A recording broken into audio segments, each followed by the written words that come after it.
Hello बच्चों, आज मैं करने जा रहा हूँ 24 जनवरी की मॉर्निंग शिफ्ट का क्वेश्चन, जो कि क्वेश्चन पैराबोला का यूज़ है, इंटीग्रल का यूज़ है, का लेट अ डिफरेंशिएबल फंक्शन, मतलब हमें डिफरेंशियल करने का अधिकार है।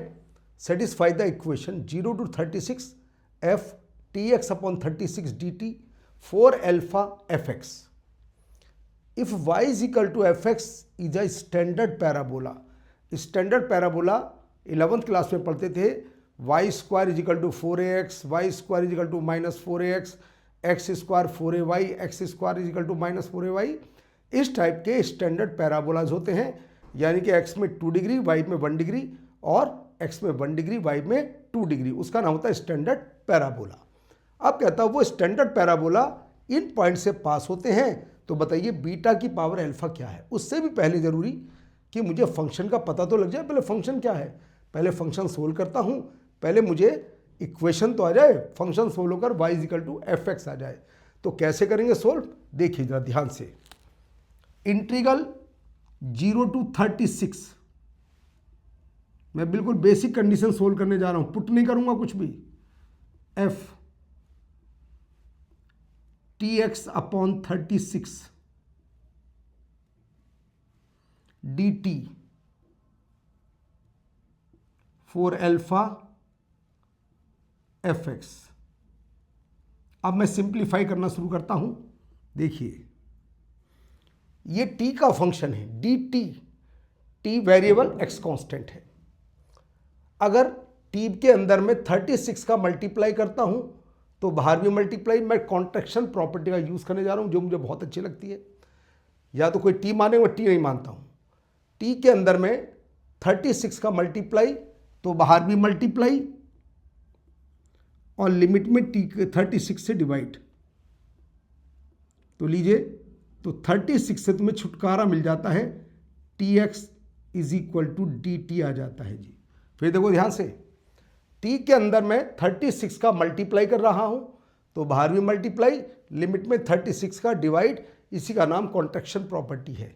Is equal to 4 alpha f x.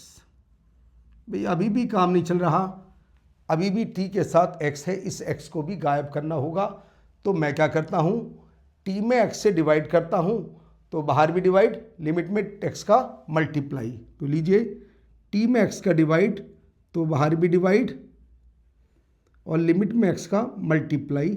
ये बन जाता है मेरे पास एफ टी डी टी। 2 बार मुझे कॉन्ट्रैक्शन प्रॉपर्टी लगानी पड़ी, तो मेरा फंक्शन ये आ गया 4 अल्फा एफ एक्स। ध्यान से देख लीजिए, इजी करने का आसान तरीका मैंने पहले बताया था। अगर क्वेश्चन को बहुत आसान करना चाहते हो तो मैं शिफ्टिंग प्रॉपर्टी और कॉन्ट्रैक्शन प्रॉपर्टी आनी चाहिए। तो मैंने 2 बार कॉन्ट्रैक्शन प्रॉपर्टी, एक बार 36 का मल्टीप्लाई करा तो बाहर भी मल्टीप्लाई, लिमिट में 36 से डिवाइड। दूसरी बार मैंने x से डिवाइड किया t में तो बाहर भी डिवाइड, लिमिट में x का मल्टीप्लाई, ये बन जाता है जी। अब थोड़ा सा सिंप्लीफाई, 4 से तो इसे काट मार देता हूँ जी, 4 से 9 बार जाता है ये। अब मैं इसको थोड़ा सा सिंप्लीफाई करना शुरू करता हूँ तो आ जाता है जी 9 integral 0 to x F T D T alpha x F x. अब जी मैं दोनों साइड का x के रिस्पेक्ट में डिफरेंशियल कर रहा हूं। वैसे भी कहा अ डिफरेंशिएबल फंक्शन एफ एक्स, उनने पहले हमें ऑर्डर दे दिया कि डिफरेंशियल कर लीजिए। डिफरेंशिएबल फंक्शन है तो डिफरेंशियल करना शुरू कर देते हैं। दोनों साइड का x के रेस्पेक्ट में दोनों साइड का डिफरेंशियल करते हैं।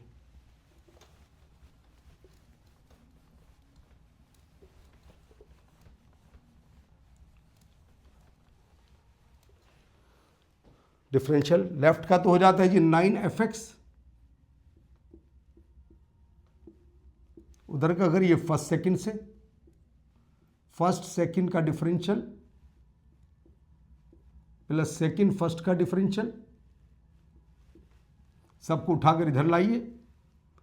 देखो जी एफ एक्स के साथ क्या आता है, 9 माइनस एल्फा एफ एक्स,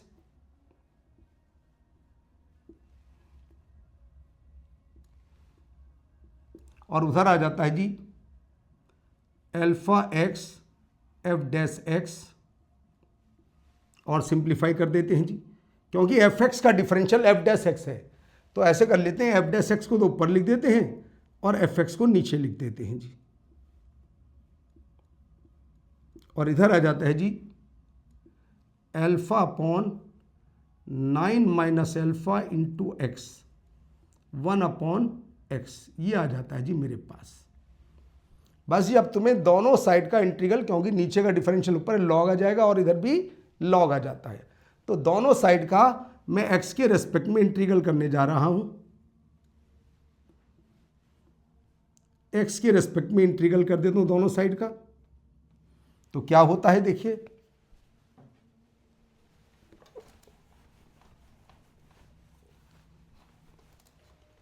ये लॉग आ जाएगा ln एफ एक्स, यह आ जाएगा alpha upon 9 minus alpha ln x plus ln सी। सी कोई भी कांस्टेंट है, इस फॉर्म में कन्वर्ट हो जाता है जी। तो ln एफ एक्स, यह आता है ln एक्स की power alpha upon 9 minus alpha into c. Compare करने पर आ जाता है f x is equal to x की power alpha upon 9 minus alpha into c. ये मेरे पास सोल्व होकर के आ जाता है, एफ एक्स की वैल्यू ये आ जाती है मेरे पास सोल्व होकर के। क्योंकि स्टैंडर्ड पैराबोला होता है तो उसमें किसी मोड तो होता नहीं है, y is equal to x square या x is equal to y square, वरना मोड भी लगा देते हैं यहाँ पर, मगर लिमिट वैसे भी पॉजिटिव है उसकी 0-36। अब आगे क्या होता है देख लेते हैं। और एफ एक्स है जी y के इक्वल, ये हो गया मेरे पास y। अगर ये स्टैंडर्ड पैराबोला है तो ये पावर 2 के इक्वल होनी चाहिए, ये पावर 2 के इक्वल होनी चाहिए। कैसे जी? एल्फा अपॉन 9 माइनस एल्फा को रखिए 2, तो alpha is equal to 18 minus 2 alpha, 3 alpha आ जाता है 18, तो जी एल्फा आ जाता है मेरे पास एल्फा अपॉन 9 माइनस एल्फा, ठीक है जी, ये 2 क्योंकि पावर 2 होगी, एल्फा आ जाता है मेरे पास 6। ध्यान से देख लीजिए, कोई कंडीशन हो, एक बार रिपीट फिर कर देता हूँ कंडीशन को, देखते रहिए ध्यान से। मेरे पास जो फंक्शन आया था 9f(x), इंटीग्रल करने 9f(x), उधर आगे डिफरेंशियल में अल्फा फर्स्ट सेकंड का डिफरेंशियल, सेकंड फर्स्ट का डिफरेंशियल, मैंने क्या किया f(x) को इधर शिफ्ट किया, तो 9 minus alpha into f x is equal to alpha x into f dash x, ये आ गया मेरे पास f dash x.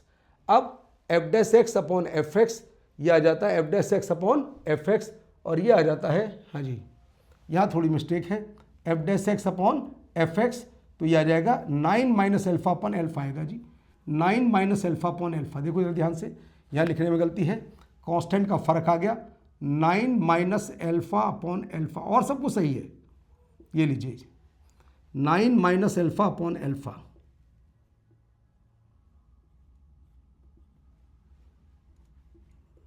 Nine minus alpha upon alpha, ये भी 9 माइनस, सारा क्वेश्चन गलत हो जाए छोटी सी मिस्टेक से, 9 माइनस एल्फा अपॉन एल्फा, और ये होगा जी 2 के इक्वल, तो वैल्यू चेंज हो जाएगी। देखो फिर आंसर गलत आ सकता था, देखिए जरा ध्यान से, ये न्यूमेरिकल वैल्यू का क्वेश्चन है। जब ये स्क्वायर है तुम्हारा, ये लीजिए जी 2 के इक्वल, तो 3 अल्फा आ गया जी 9, तो अल्फा की वैल्यू करेक्ट आती है जी 3 के इक्वल। अगर गलत ले तो अल्फा की वैल्यू 6 आ जाती, तो करेक्ट वैल्यू आती है अल्फा की वैल्यू 3। तो मेरा फंक्शन क्या बनेगा, स्टैंडर्ड पैराबोला का इक्वेशन क्या बनेगा, मैं उसकी बात करने जा रहा हूँ। ध्यान से देख लीजिए, जब मैंने शिफ्ट किया था एफ डैश एफ, तो इसके नीचे अल्फा आना था, वो गलती से अल्फा अपॉन 9 माइनस अल्फा लिखा गया, चलिए पता चल गया, तो अल्फा की वैल्यू 3 आ जाती है। अब अल्फा की वैल्यू 3 रखने के बाद क्या फंक्शन आता है, इसकी बात कर लेता हूँ। अब कुछ भी नहीं, अब तो सब कुछ सोल्व हो चुका। जब अल्फा 3, तो y आ गया सी एक्स स्क्वायर, सी एक्स स्क्वायर आ गया वाई, सी तो कांस्टेंट है और ये किससे पास होता है, एक तो 2,1 से और -4, बीटा से। बस दोनों वैल्यू को पुट करते हैं। अल्फा मेरे पास 3 आ गया, यहाँ से हटा देता हूँ। लीजिए अल्फा 3 था मेरे पास। अब मैं कंडीशन को आगे सोल्व करने जा रहा हूँ।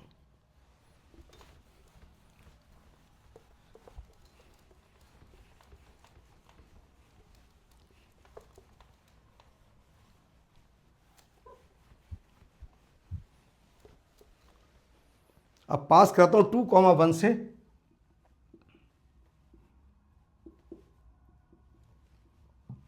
सी आ गया जी 1/4, तो y आ गया 1/4 एक्स स्क्वायर। सी की वैल्यू रखने के बाद भाई मुझसे पूछा गया बीटा की पावर अल्फा, मुझे बीटा और चाहिए, अल्फा तो आ चुका। ये -4, बीटा से भी पास होता है, -4, बीटा।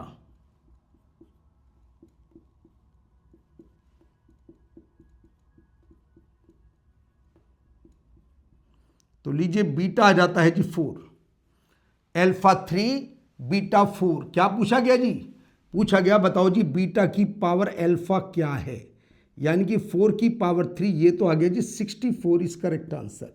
ये था इंटीजर टाइप का क्वेश्चन। बस एक ध्यान रखिए, कॉन्ट्रैक्शन प्रॉपर्टी और शिफ्टिंग प्रॉपर्टी के यूज से मुश्किल क्वेश्चन आसानी से सोल्व हो जाते हैं। अगर ऐसा नहीं करते तो तुम्हें कुछ पुट करना पड़ता, TX/36 को जेड वगैरह मान के फिर करते सोल्व, तो उसमें 30 सेकंड के आसपास खराब हो जाते हैं। तो शिफ्टिंग या कॉन्ट्रैक्शन प्रॉपर्टी का यूज़ कीजिएगा और फिर क्वेश्चन को आराम से सोल्व किया। यहाँ पर एक नाम बोला गया स्टैंडर्ड पैराबोला, थोड़ा सा 11th का यूज़ दिया गया और थोड़ा 12th का डेफिनिट का। उम्मीद है अच्छा क्वेश्चन है, 24 जनवरी का, समझ में आ गया होगा। नेक्स्ट क्लास में कुछ एक अच्छा क्वेश्चन और लेकर के आता हूँ।